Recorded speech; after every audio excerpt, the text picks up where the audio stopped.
Brazil has a secret, a big secret. The wide open spaces at its heart.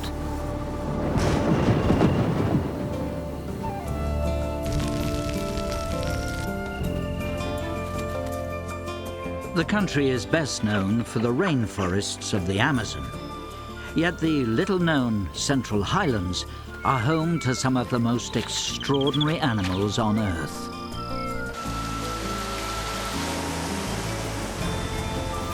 This is a place of extremes of climate and of great drama. It can be both a hell on Earth and a paradise.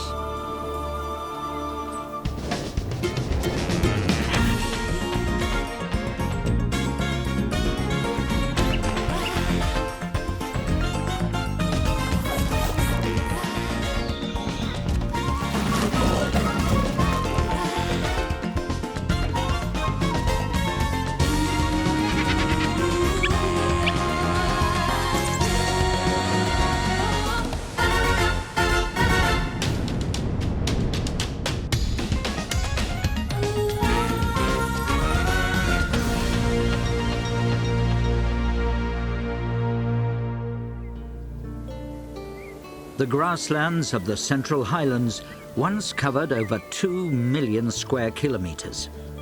And even today, they extend to 300,000. This makes this part of Brazil 10 times the size of the Serengeti. And the animals that live here couldn't be more different.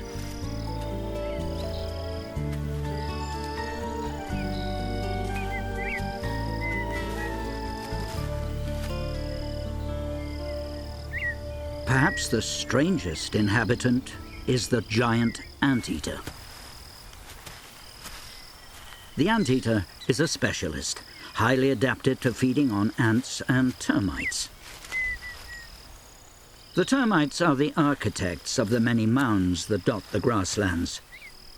A hard outer wall protects these social insects from most predators, but not the anteater.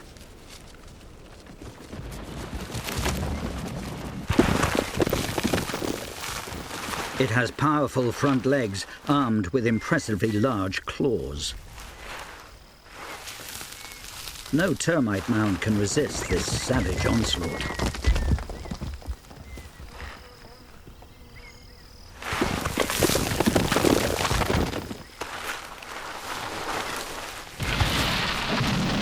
Once the wall is breached, the anteater extracts the insects with its long, sticky tongue. As much as 60 centimeters in length, the tongue reaches deep into the mound. Each sweep picks up dozens of insects. The anteater needs to eat as many as 30,000 termites a day, but it only stays long enough at each mound to slurp up a few thousand. The reason is the termites themselves. Well-armed soldier termites attack any intruder, irrespective of size.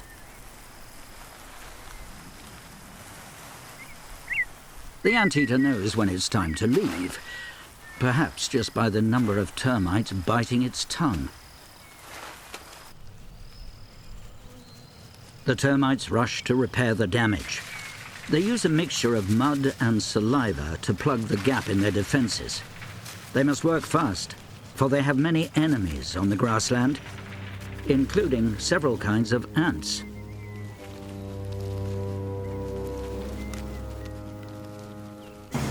This time, the termites are too slow. A raiding party of ants discovers the open mound and attacks. The ants overrun the termite defenses.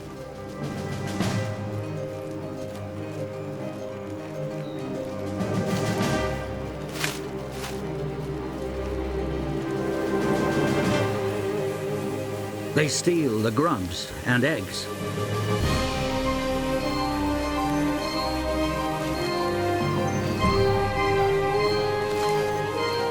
All seems lost.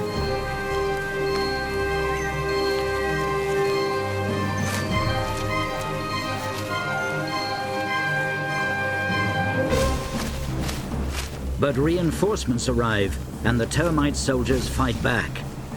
Their only role in life is defense, and they're prepared to die to save the colony.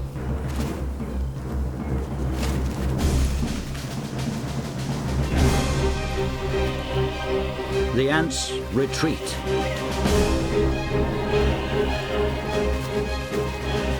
The conflict has been terrible, the casualties huge, but the colony will survive. The termites redouble their efforts.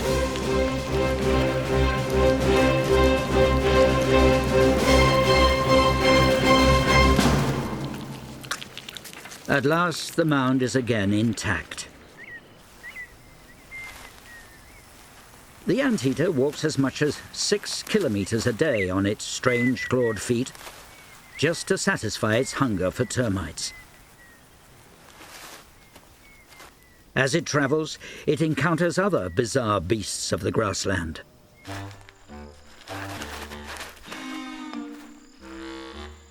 If the termites are the architects of the grassland, then armadillos are the engineers. They are constantly digging, both for food and shelter. Old tunnels don't remain empty for long. Burrowing owls soon take up residence.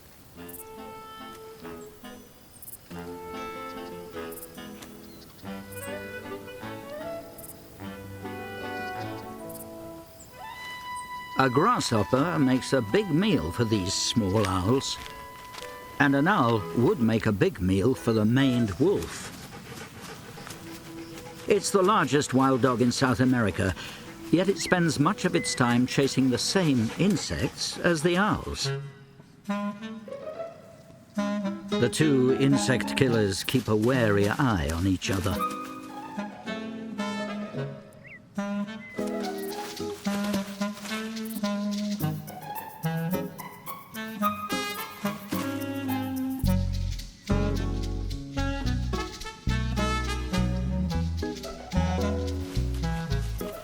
The maned wolf must hunt alone, for there are no herds of grazing animals to support a pack of wolves. This is one of the mysteries of the Brazilian highlands. Why so few large animals? No vast herds, for there is grass aplenty. The mother anteater sets out in search of a shelter for the night. The anteater's strange appearance is not just down to its heavy-duty front legs and long pointed head. Its tail is just as bizarre. But it has a purpose. The large tail acts like a blanket and shields the mother and her baby from the cold of the night.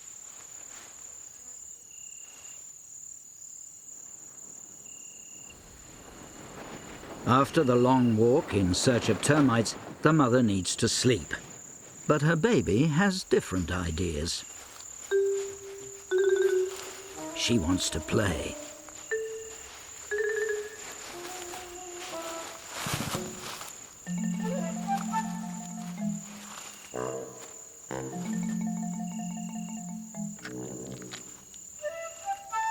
She's both hungry and curious. A ticklish combination for Mum.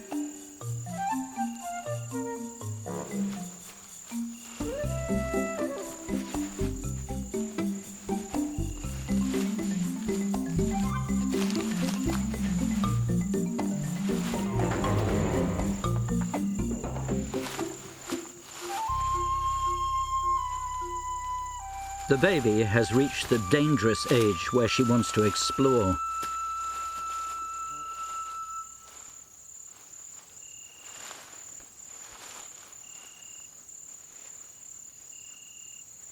For now, she's content to keep warm with her mother.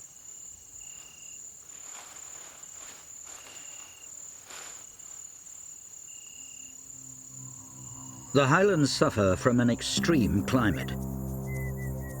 As the days roll by, the grassland is becoming ever drier and a harder place to live in. But to the north and east, the highlands are even tougher. the rolling grasslands gradually transform into a strange landscape. Here, droughts are common, and nothing is guaranteed except hardship. The rock outcrops stand like fortresses in the landscape.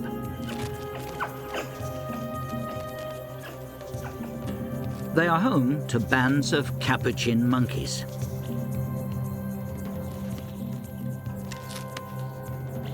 They use their inquisitiveness and intelligence to investigate for food, even in the most unlikely places.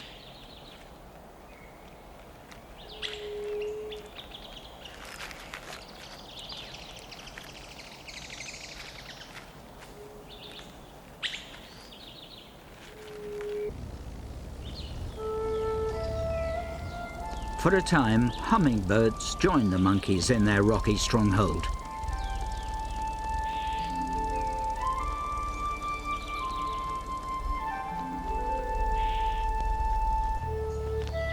They fight amongst themselves and take care to avoid the fierce wasps that nest on the rocks.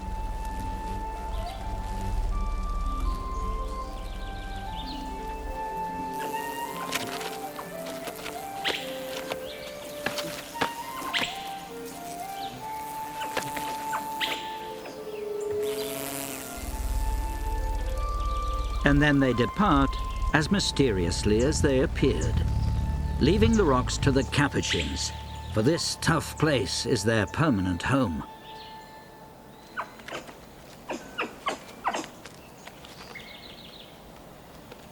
An alpha male bosses the troop.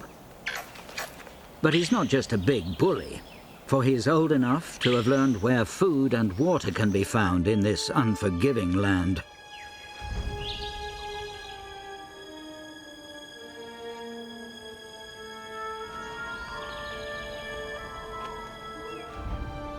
The scant rain that falls gathers at the base of the cliffs. And here, springs offer precious water.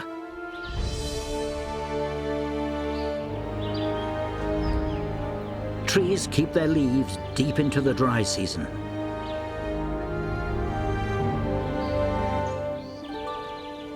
The alpha male will lead his troop to the promised land,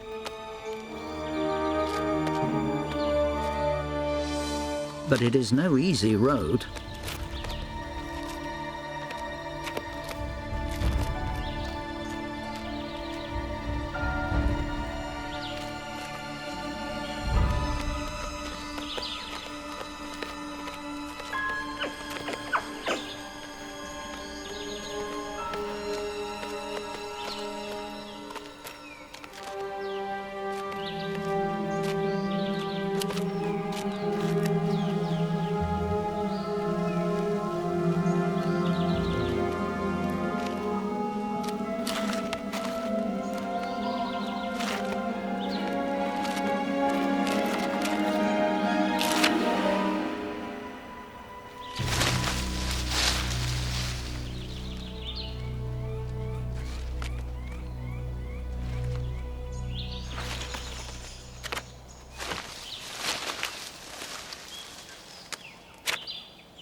The springs are drying up, but for now there is just enough.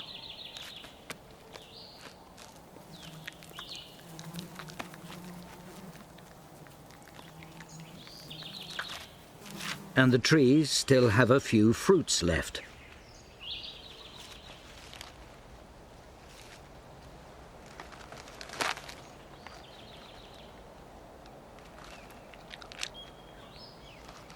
But those that are left are hard and have bitter-tasting skins.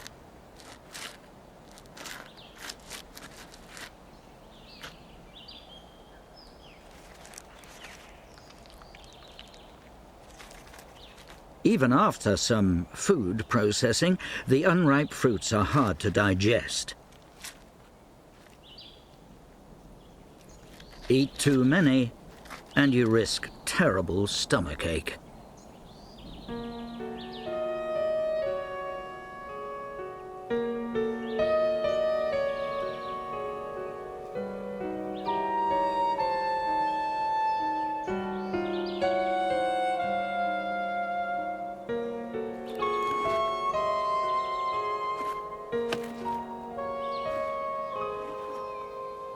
Nearby, other animals, found only in the northern highlands, have found ways to cope with the problems of this Spartan land. Mokos live in a harem with a single male and several females with their young.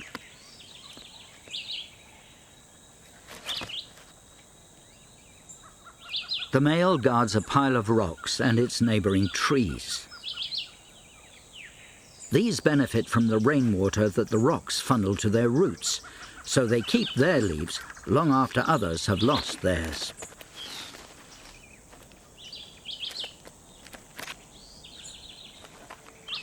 And that is the key to the Moko's survival. They can harvest the leaves all year. Unless the dry season turns into a major drought.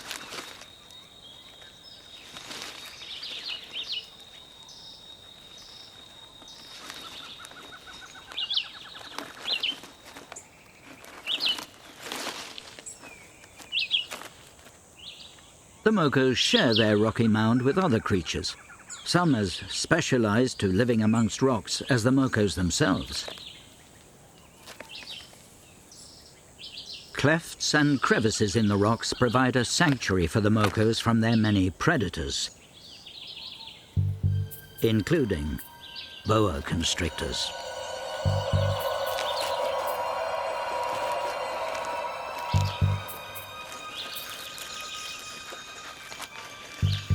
The snake approaches, and the Mokos call out, alerting the other Mokos all around the rock stack.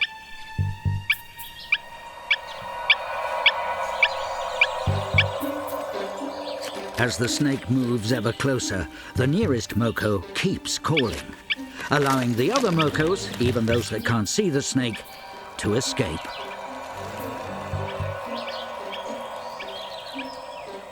With this advanced warning system, the Mokos survive to eat another day. But food is getting scarce. The rains are now a distant memory. The monkeys strip bark in a desperate search for insects.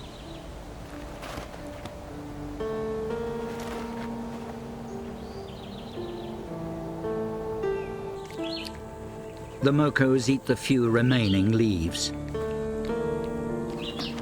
Most of the trees around their mound are bare, and the rains may be months away.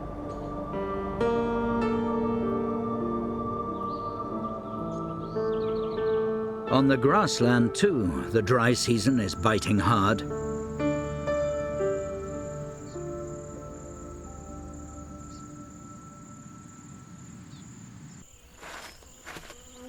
The armadillo makes a rare appearance. He's normally nocturnal, but hunger has driven him out into the heat of the day. All the creatures are waiting for the rains. But for now, life is tough. The female anteater carries her youngster on her never-ending search for food. She has poor eyesight, but finds the termites by her finely tuned sense of smell. Even those termites that build no mound, but instead live underground.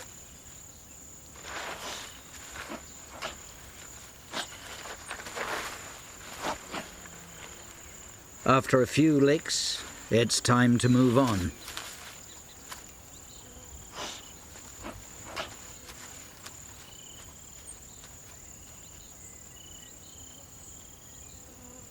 In the air-conditioned, constant temperature and perpetual dark, the many hundreds of thousands of blind termites go about their work. Every termite has a place and role in this complex society, ruled by the queen. She is enormous, a vast egg-laying machine. She may live for more than 10 years. The queen produces chemicals, pheromones. These are collected and passed from worker to worker, helping control the colony. She can lay as many as 1,000 eggs a day. As she lays egg after egg after egg, she is brought food by her workers.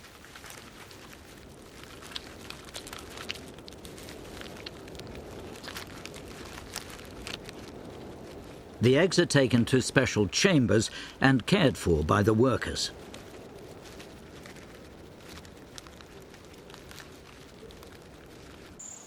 Outside, the relentless heat finally brings storm clouds. At last, the rains are coming.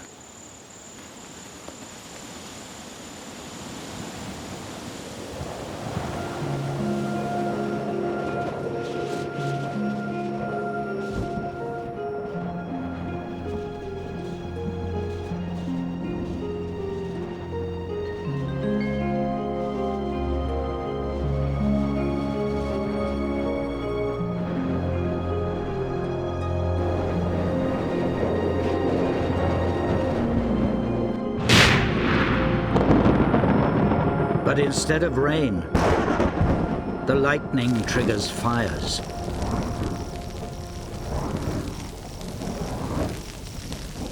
They spread rapidly through the dry grasses.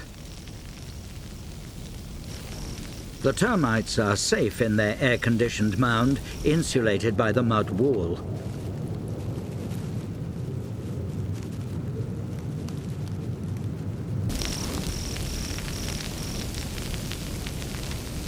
But other creatures are not so fortunate.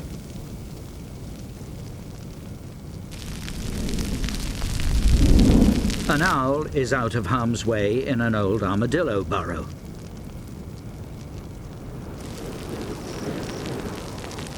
The fires race on, driven by the wind.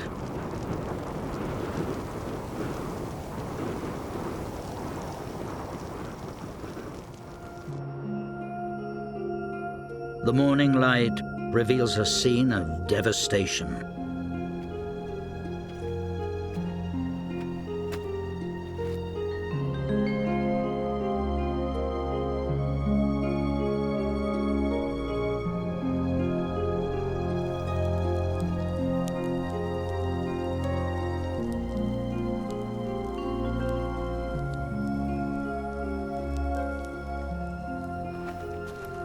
The anteater searches for her young one.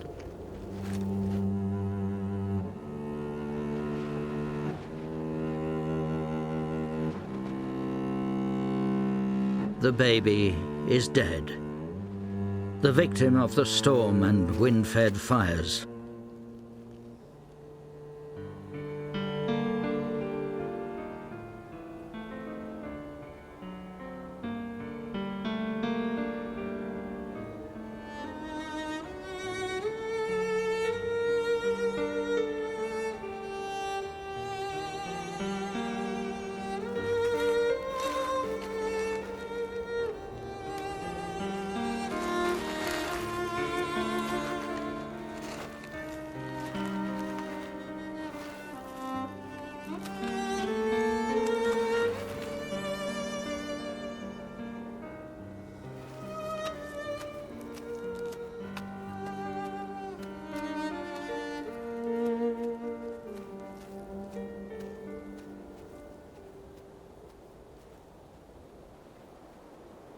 Only the scavengers benefit from the desolation.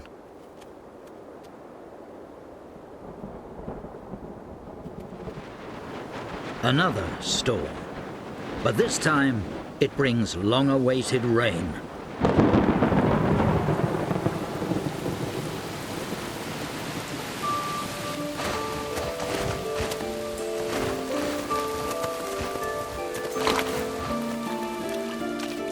Fresh grass shoots emerge from the ashes. Within days, the grassland starts to turn green. The land is transformed from hell on earth to an earthly paradise.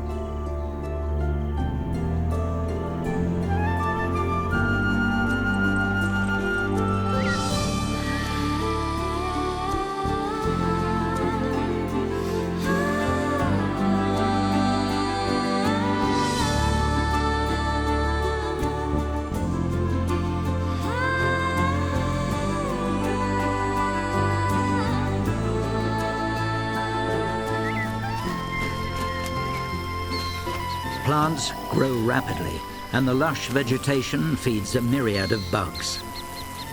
The land fills with the hum of wings.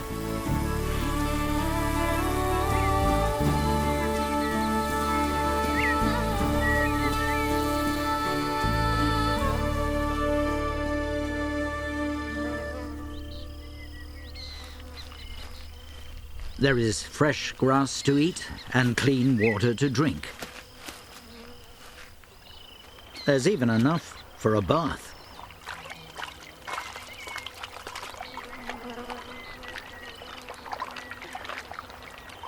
And not just for the birds, though the armadillo prefers to roll in the mud.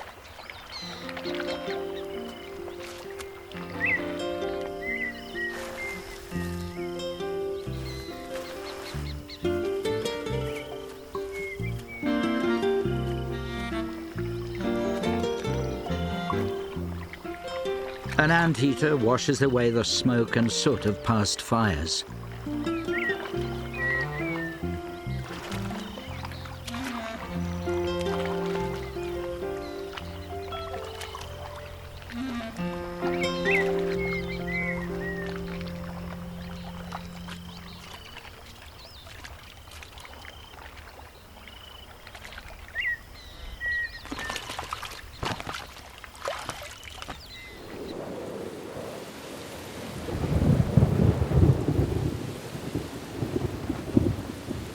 The rains continue for weeks.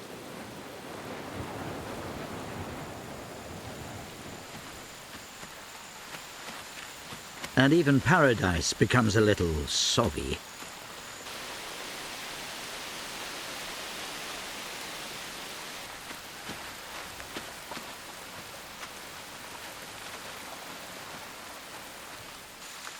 Now termite kings and queens make their maiden flights.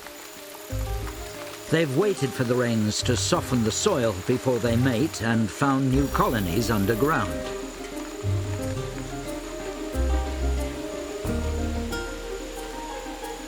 There can be over 100 mounds per hectare, and the sky fills with millions of termites. The vast clouds of protein on the wing do not go unnoticed. Marmosets don't know which way to look. So many insects are in the air.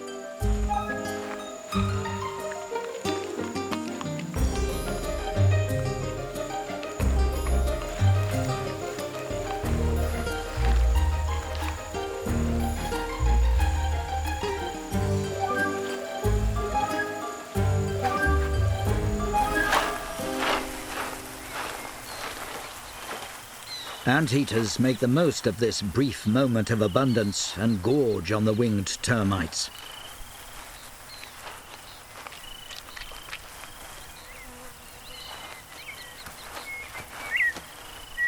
Birds are quick to pounce on the opened mound.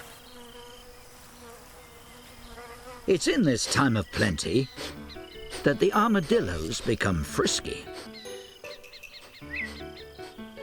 Males detect the scent of a female.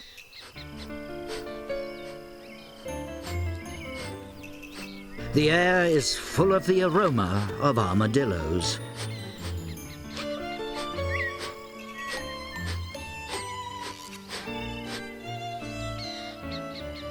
The males are drawn in by the fragrance of the female.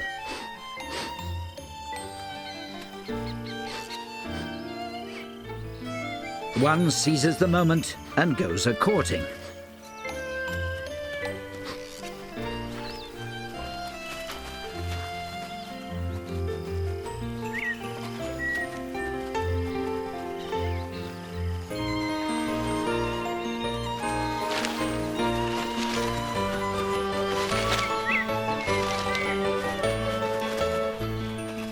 Male and female follow each other's odors.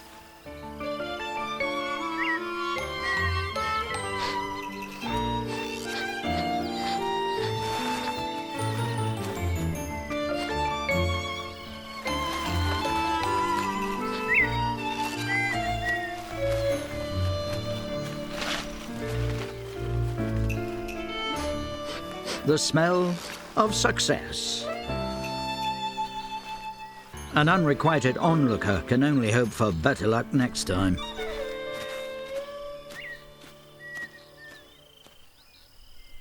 The rainy season is a better time for armadillos, winners and losers, as they can more easily dig down for food.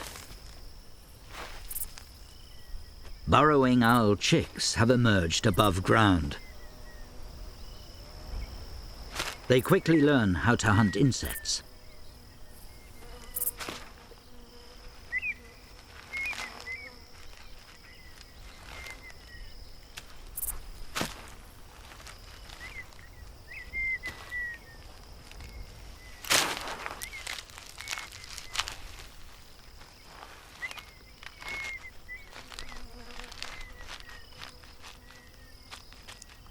But a beetle is too big a handful for the young birds. They must find out about their new world, including what constitutes danger. A large hawk poses a threat, and the young owls scurry back to safety.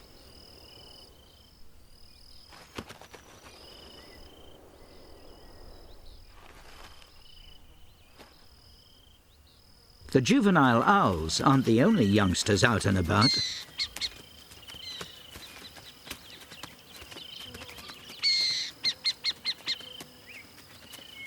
The rhea is the largest bird in South America.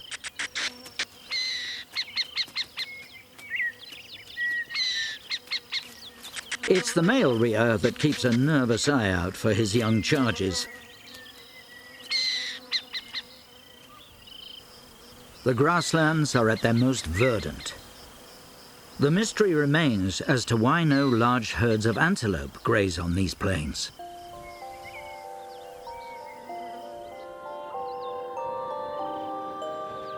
It's on humid nights in the rainy season that an extraordinary spectacle takes place. Glowworms take up station on the mound wall.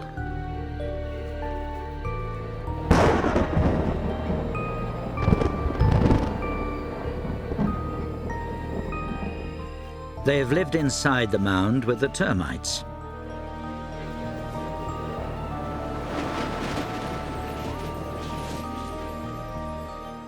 Now their lights attract passing insects.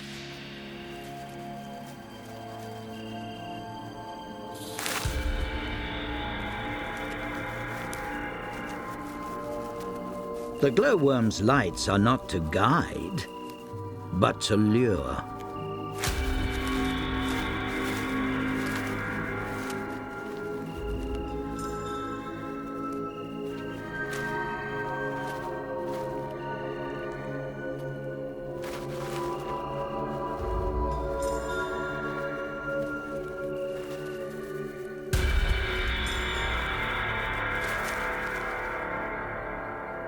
This ghoulish display lasts for several weeks.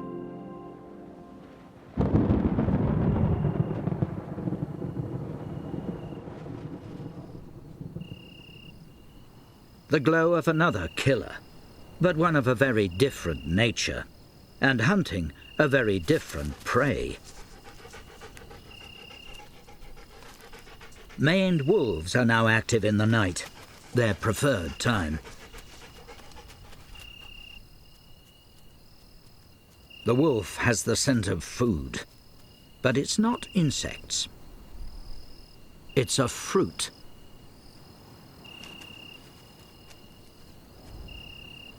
The low bearer tree is a true survivor of the grasslands, for it has thick bark that protects it from the fires.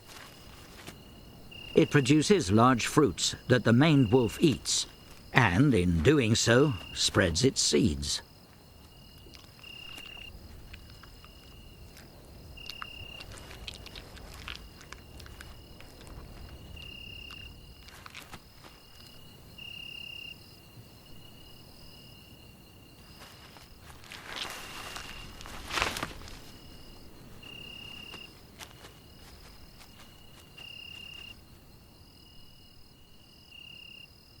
Other creatures stir at night. Ones that hold the answer to the mystery of the grasslands, the lack of large herds of herbivores. There can be many different species of termites living in the one mound. All the types are fed by workers who venture outside, under cover of darkness.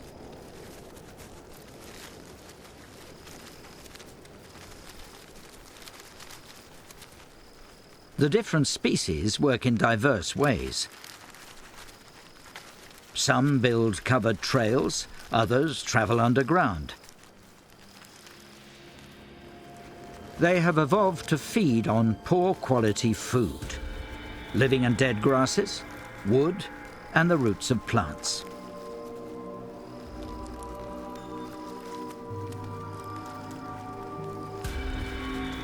Termites are able to consume the low nutritional value grasses that wouldn't sustain large grazing animals.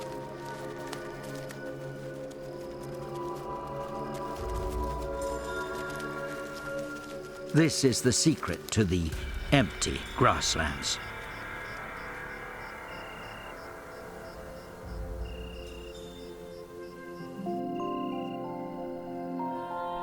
The maned wolf returns to feed her pups.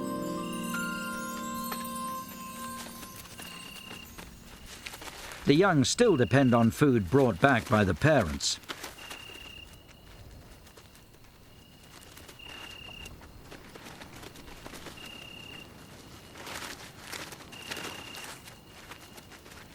It will be 1 year before these pups are able to scratch a living for themselves.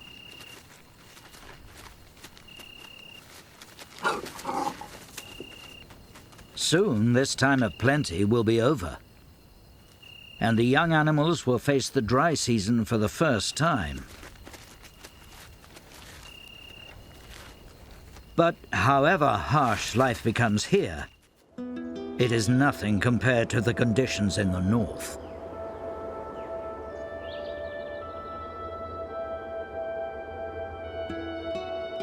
Here, there has been no rain, and it may not rain for many weeks to come.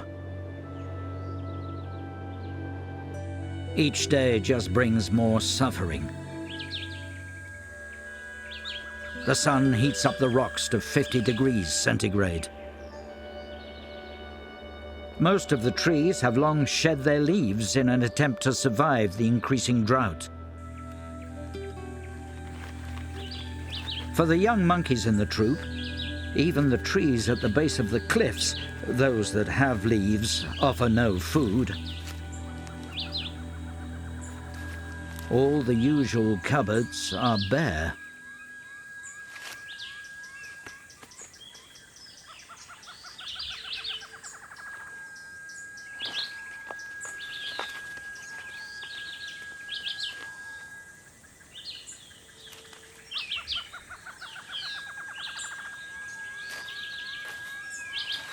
A termite mound offers only false hope. For the soldiers are quick to repel the capuchin.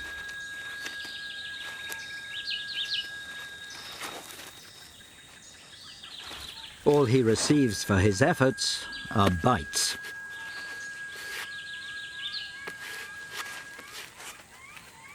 The babies are most at risk. Mothers try to suckle their little ones, but the mums must drink water if they are to produce milk.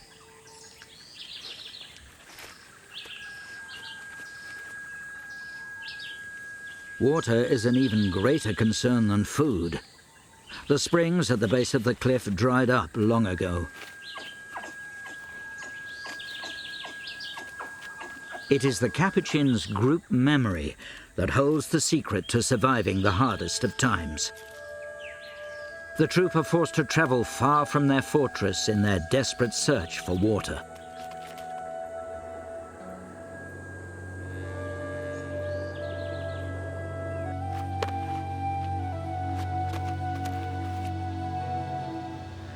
They know of one tree that produces these strange fruits.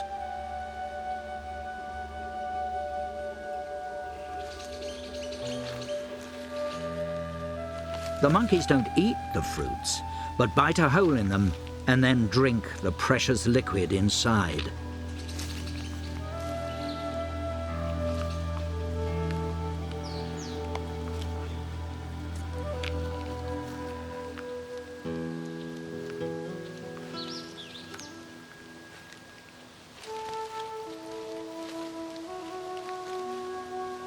Revitalized, the capuchins set out again to find food.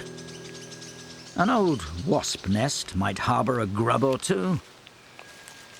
Everything tastes good when you're hungry.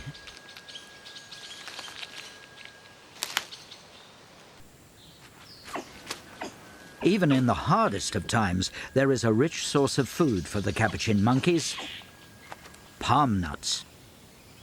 The problem is you have to break through the tough outer shell.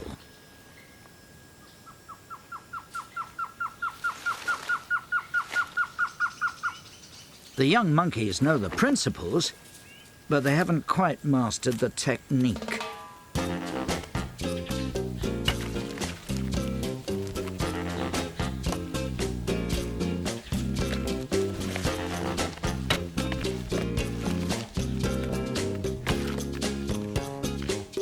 Frustration sets in and leads to a painful mistake.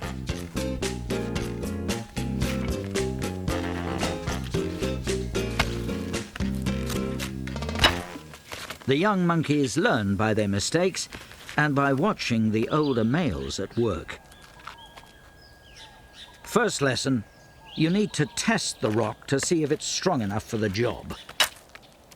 Not this one. The capuchins can walk upright, and that's important, for it frees up the hands to carry the stones. They can weigh more than a quarter of the capuchin's body weight.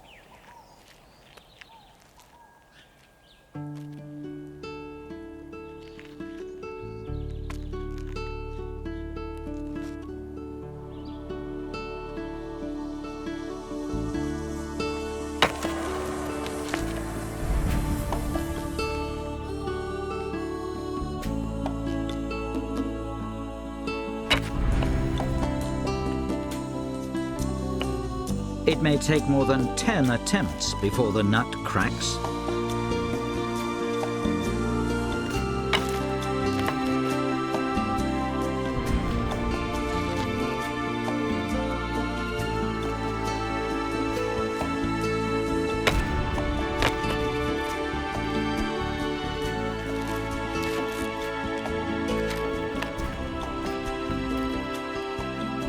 Success is not just a matter of intelligence.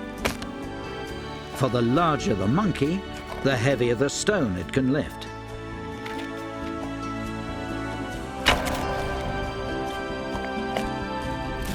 And so the older males have a real advantage.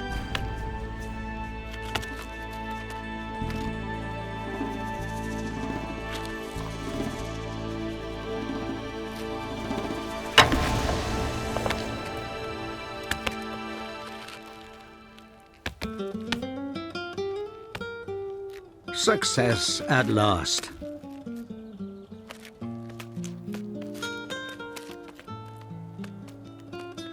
The young monkeys watch and learn.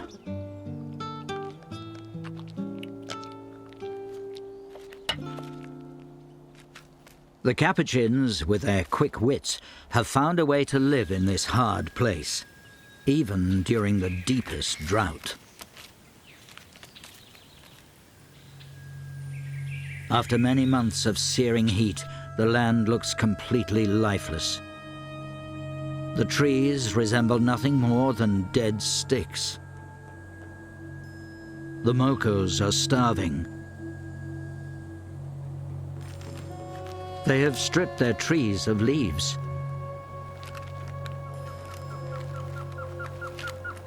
The mokos are now reduced to eating bark, and as they do, they may be sealing their fate. If the mokos chew the bark around the trunk, the trees will die. And without them, this little group of mokos will perish too.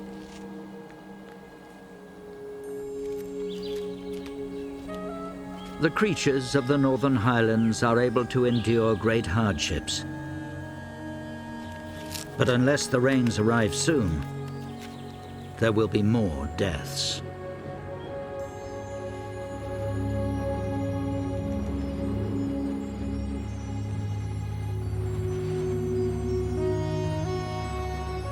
The first clouds for many months.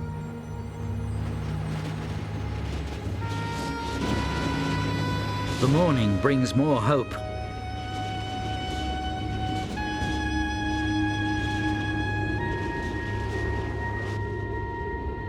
A sound not heard for over a year. Rain on hot rocks.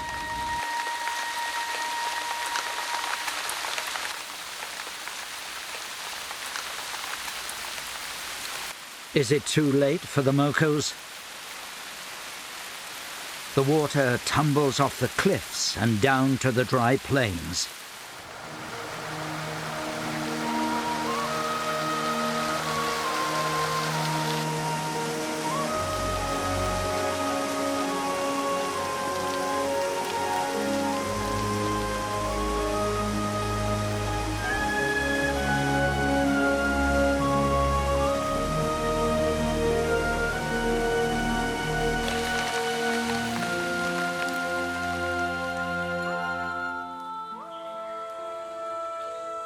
Within a couple of days, the rain transforms the rocky highlands.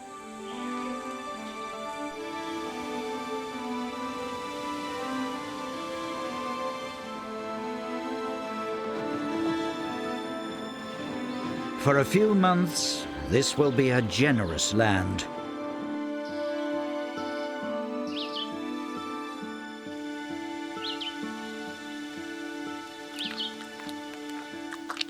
Their stomachs full, young monkeys have time to play.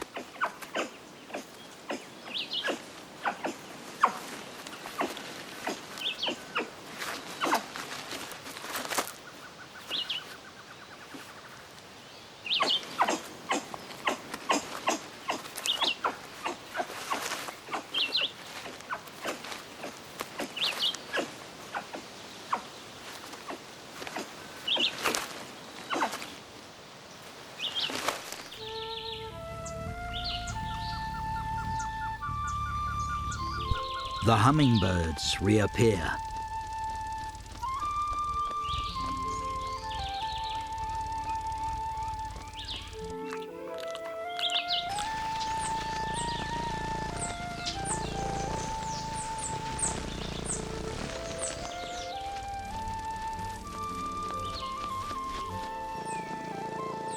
When the dry season returns, the hummingbirds will depart, leaving the land to its true residents.